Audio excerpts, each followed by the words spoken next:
I think I would typify the fighter pilot that you're asking about as an individual who has the ability to think on his own, to respond to a rapidly changing situation properly, to respond in a proper tactical sense, to identify a flaw in an enemy's tactics and to take advantage of it, or if that flaw disappears halfway through, to change your tactics, to be flexible, and to operate in an autonomous fashion. There are a lot of guys that can fly airplanes, but there are not that many that can fly and think well while they're doing it.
Come in faster than the other guy, get your missile off faster, and get out of there, you'll probably have the advantage.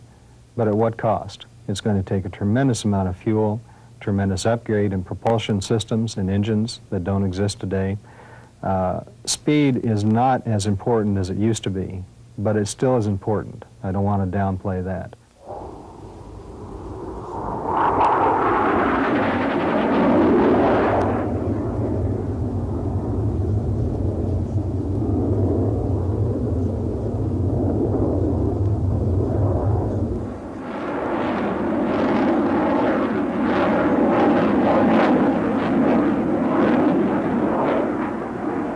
G-force is the gravitational pull, or like the gravitational pull of the Earth. An equivalent to 1G is what, if you're standing upright, that's 1G, or laying down, that's 1G. But when you go through the air and you change your motion, the blood in your head is going to try and move down. Your heart is going to try and pump it up to your brain and to your eyes. But this gravitational pull is going to pull all this fluid in your face and your mask and your helmet and everything. It's going to pull on your body, and you have to grunt. They built G-suits, which fill up with air. Actually, the English, I believe, came up with it. They started out with water, and they have these little bladders in your legs, down here on your calf and on your thighs, and on your abdomen. And they used to sit on this bag of water. And when you pulled G, you'd sit down further in the seat and force this water into these bladders, which would squeeze your legs and squeeze your belly and help force that blood back up into your brain. Now they have air that does that. And this thing fits tight, and you learn to grunt and flex your muscles and make those veins and arteries as small as possible so that the heart will keep that pressure up there and keep the blood up in the brain.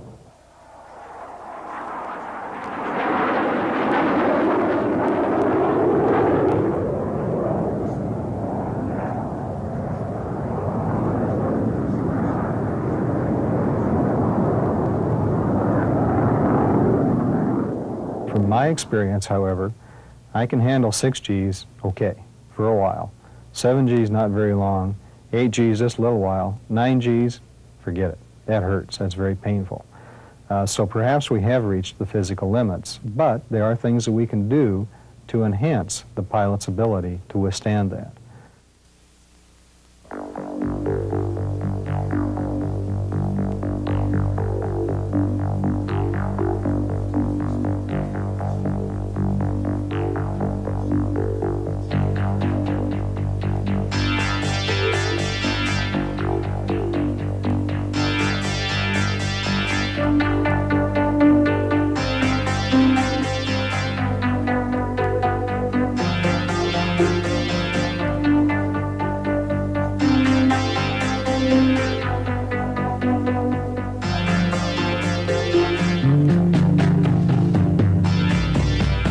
If you study history, a lot of the top aces of World War II were people that picked somebody out of the crowd that was lagging back, not staying with the rest of them, and somebody that they could sneak up on, arrive unannounced, so to speak, and deliver his weapon. And that has not changed. You always want to beware of the guy that you can't see, or that you don't see, even if you're looking for them.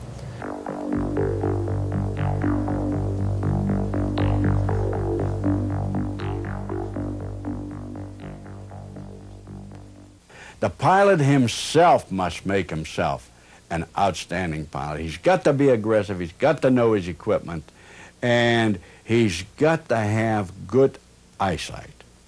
Well, a situation that we are confronted with today, with the advent technological developments that we've had since World War II, it's been, you know, like 43 years, and what a tremendous amount of progress. First of all, you have speeds that are incredible. You're talking about Mach 1, you're talking about Mach 2, when you were evaluating your speed at 300 miles an hour in World War II.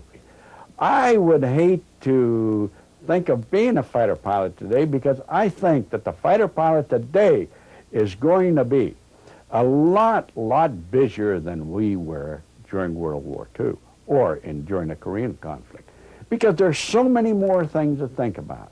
The surface-to-air missile, and even the flexibility of armament system that you have at your disposal.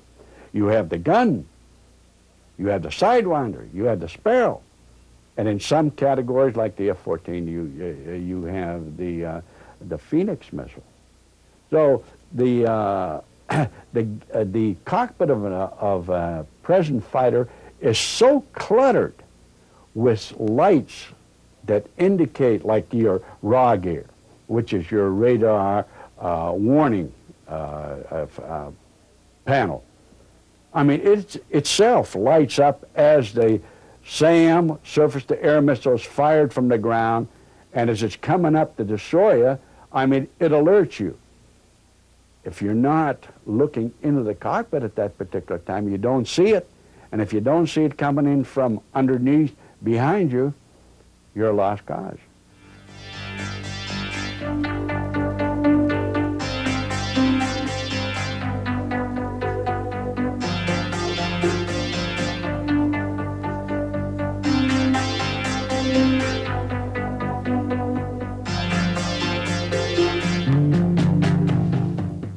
It takes two people to operate the F-4 radar. One guy to fly the airplane and another guy to operate the radar to do such tasks as operate the gain of the receiver, the antenna positioning and things like that. The F-15's advanced radar allows it to be done by one man because all of that is automated.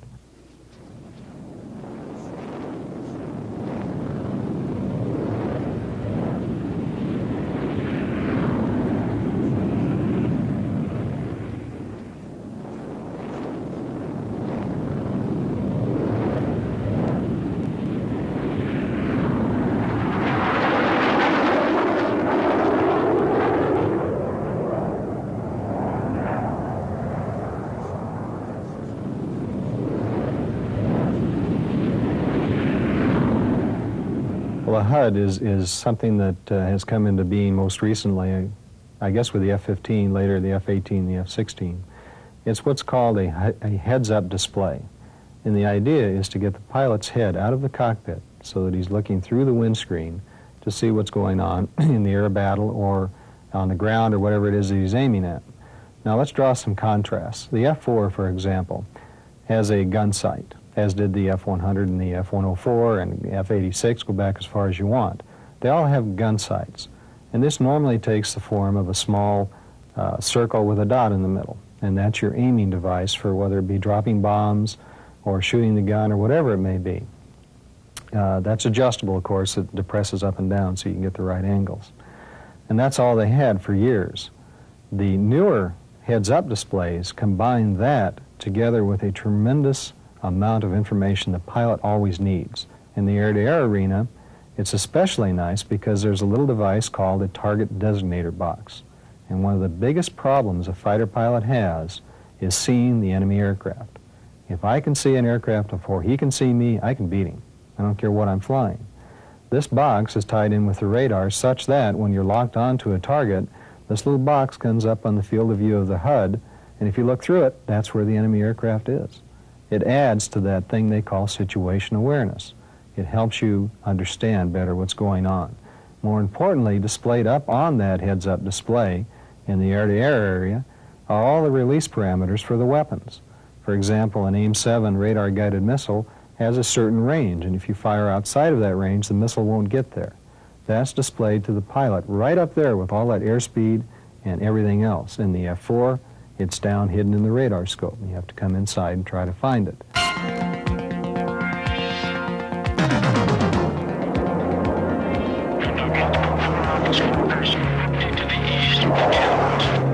Contact on the nose, 160, 20 mile, 8,000 feet. Gunboat numbers, targets, 30 right.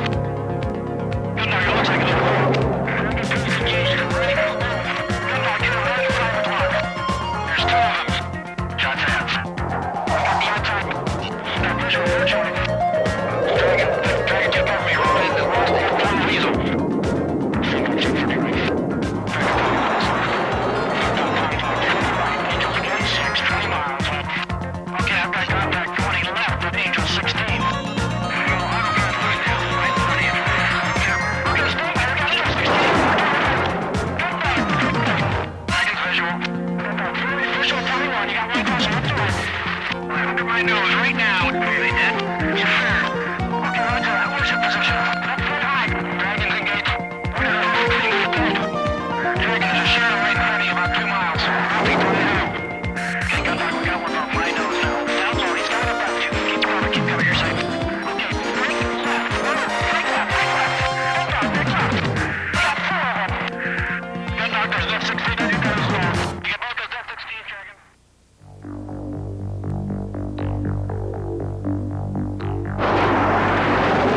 anytime you build a fighter, you would want your adversary to feel threatened as far away as possible. In other words, if you can get him to turn around because he knows that you're there, you've successfully completed your mission, correct? And you didn't have to hurt him. But if he continues to come, you want him to know that you can hurt him all the way into up close and personal with the gun. So you have to have both the gun and missile systems. You want those envelopes to overlap because you are projecting a threat to the adversary, and you want him to be leery of entering your domain. And that means from up close and personal with the gun or a long ways away.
In 1965, a typical, say, a Phantom, F-4 Phantom, went into combat with only very rudimentary electronic equipment for detecting enemy radars.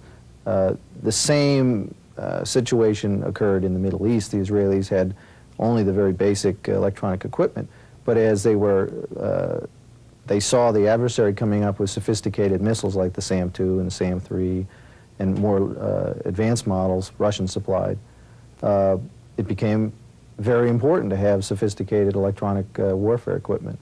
And yes, as war continued to increasingly see advanced U.S. and Soviet equipment, the avionics, the electronics, the electronic warfare element became vital in terms of victory. And you saw that where in '73, the most advanced Soviet equipment at that time was in the hands of the Syrians and the Egyptians. SA-6 was one example. The Israelis had no jamming equipment nor radar warning devices to detect this missile, and they suffered many losses as a result of it. But like any move-counter-move, they were able to develop jammers, detection equipment, and new tactics to counter this, and you saw that in '82 when the Lebanon conflict saw Israeli airplanes bombing and successfully destroying over a dozen surface-to-air missile batteries, Syrian-manned, in the Bekaa Valley.